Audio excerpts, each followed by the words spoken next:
巅峰侠客能打爆约基奇吗？面对斑马要怎么攻 ？Shaq 亲自传授霸王硬上弓战术。Good to see you again. Did LSU ever try to get you to play football when you were there?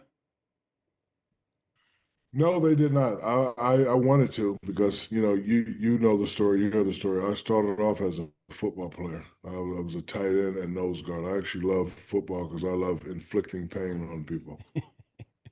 Who was the coach there? Mike Archer? Was he the coach when you were there? I think it was, yeah. Yeah. Mike Archer. But they had a player who actually taught me how to be a superstar. His name was Tommy Hodson. And Tommy Hodson for Heisman, he didn't end up winning the Heisman Trophy, but he was like everything on campus. And I just saw how nice he was to people and how respectful he was and how much respect he got. So I know he's watching the show. So Tommy Hodson, I love you, brother. What was his number? 15? I don't remember. 15 or 18 for some reason. I remember him. Yeah, I remember. He's like a gorgeous Tom Brady. Tom Brady's hot. Are you you're all in on Lane Kiffin? You feel good about your head coach now? Of course I do. Whoever they decided to pick, Lane Kiffin is a great one. He's going to be making a lot of money, and I know he's going to be bringing in some heavy recruits. It's time for LSU to get back on track. I think it's the interim athletic director, Verge Alsbury, said LSU is all about winning championships. That's all we wanted to do. I'm curious, nowadays, if you were at LSU, you'd be a one and done, but you stayed 3 years. No, I wouldn't. I wouldn't be one and done. You would not? No. You know why? Because with this NIL stuff, I would definitely be at the top of the list, right? And I would milk that. And if you're a top NIL guy, I think you can make more than what these rookies are making on their contract. But again, college is all about education. So I would try to get as much education when it comes to business as I can. So let's just say I'm making $8, $9, $10 million a year from NIL deals. I'm gonna stay.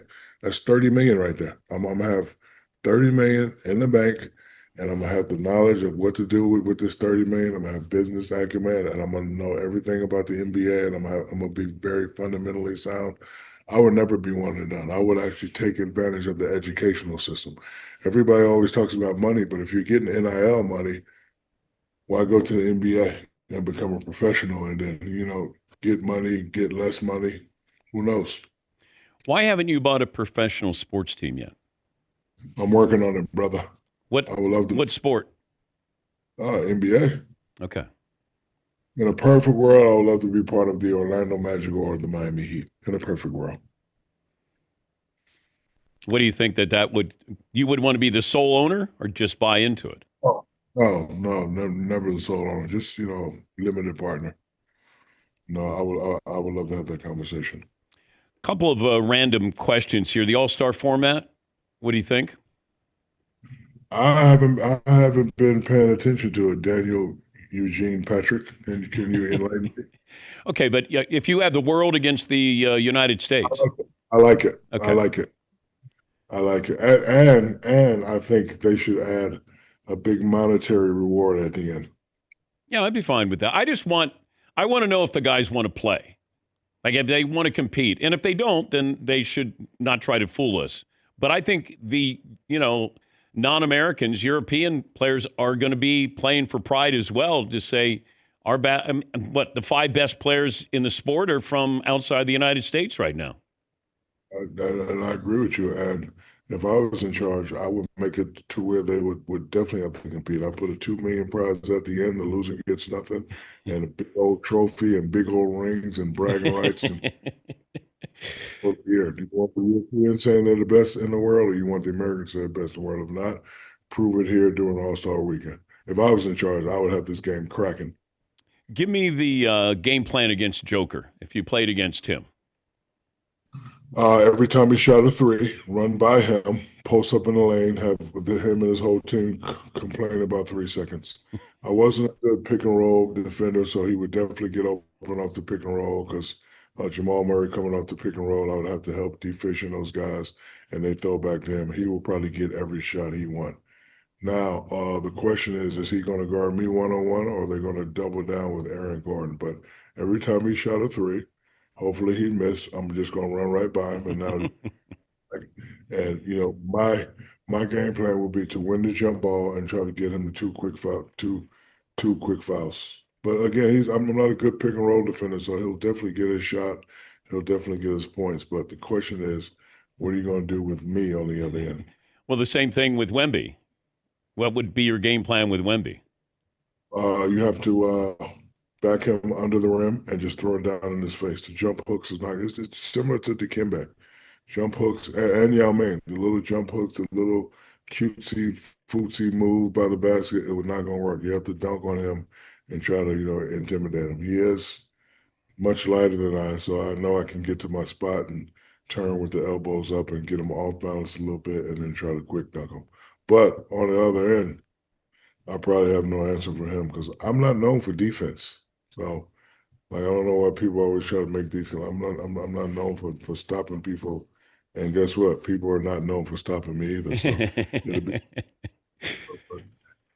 games like that, when I played against great bigs, it was all about that rhythm. So I remember early against Dave Robinson, always be in foul trouble, and same thing with Patrick Ewing. So I would try to get those guys in foul trouble. But it'll definitely be a exciting game.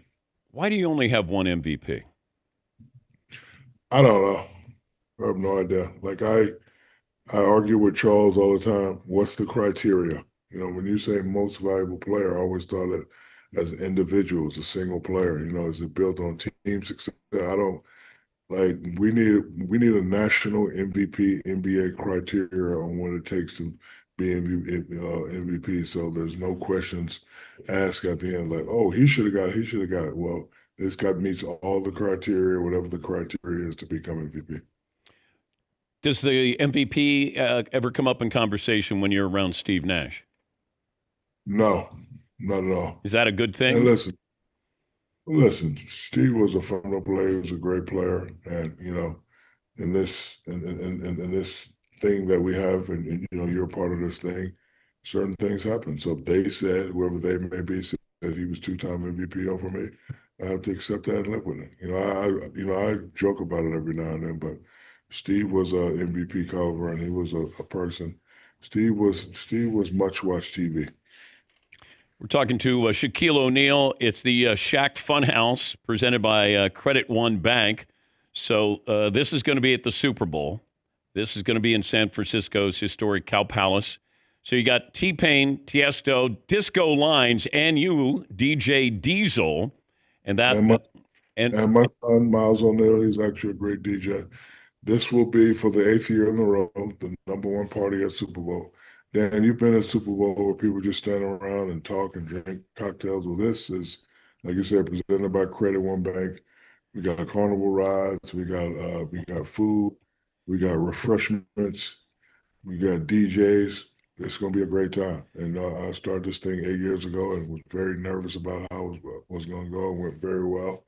And then we've been taking off since. And for the 8th year in a row, I expect it to be crowned the #1 party, followed by the Sports Illustrated party. That's my party. The Shaq-alicious XL gummies? Yes, Shaq-alicious XL gummies where people will be instructed to bite my head off. But these are just chocolate. These aren't like... No, they're gummies. Are there pot gummies? Gummies. No, not pot gummies, Daniel. I didn't know. Those are the gummies that I have. I am an athlete, sir. I do not partake in such activities. You never gotten high? No. Never tempted? No. Only thing I do is smoke hookah. Does that give you a buzz? Nah, I just do it for the smoke. What about cigars? Yes, cigars too. Oh yeah, cigars are great. Yes. The LeBron situation now with Luka, and then you got Reeves, and now LeBron kind of trying to get reintegrated. Can he be a complementary player, do you think? I mean, I don't want to be the one that's saying LeBron is a complementary player. It's just that I think LeBron knows and understands that at some point this thing comes to an end. And LeBron has always been a team guy first. So, right now he's integrated. Listen, Austin Reeves is playing lights out. Luka is the leading scorer in the NBA. He's playing lights out. I mean, LeBron's smart enough to know when to let these guys cook. And, LeBron say, I'll take over. So, but I'm not going to be the guy to say, LeBron, you need to be a complimentary player. LeBron knows and understands how to win, knows and understands how to run a team. And listen, all the greats go to this point. We have great beginnings, we have great middles, and then at some point it comes to an end. Saddest day for me is when there'll be no more LeBron, no more Durant, no more Steph Curry, no more Draymond. Like, that's going to be a sad day for me. And then I have to, reintegrate myself with all these young guys. But, watching these guys and, playing against these guys and to, see what they did after after I left the game is when those guys are gone, I think it'll be a very sad day for me. Who will you miss? Who will you miss more between Steph, LeBron, and KD? I'll miss all of them. They're all great. Harden's on that list. My guy Westbrook's on that list. Draymond's on that list. Giannis on that list. Like, it'll be sad for me because I enjoy watching them guys compete as youngsters and then turn into the great players, the Hall of Famers that they are. How's your free throw shooting? Terrible. only hit them when I need to hit them. I know. You tell me that. I know. No. You told me that. You told me. I told you that. You saw that. You were there in the finals.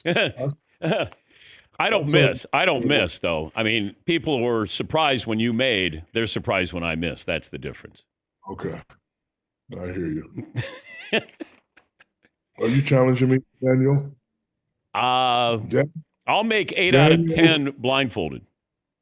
Daniel Fitzgerald Patrick. Yes. Yeah. Am I afraid of you at the line? No. Okay. All right. Yeah. Well, next time I'm in your city, I'm gonna come by your studio. All right. Fair enough. But you would have been would you have been a 3-point shooter or tried to be if you played now? No, but I would have definitely been able to bring the ball up, initiate the offense, call offense, go coast to coast, throw it down. I probably would have only shot the three if we were up more than 10, 15 points. Just to get the crowd into the game. But I'm not going to shoot 5 or 6 threes. Hell no, never. All right. I'm just curious because big men always want to do what the little guy does. Yeah, so, dribble handoffs and, between the legs and crossover and step back, but I'm not shooting no threes.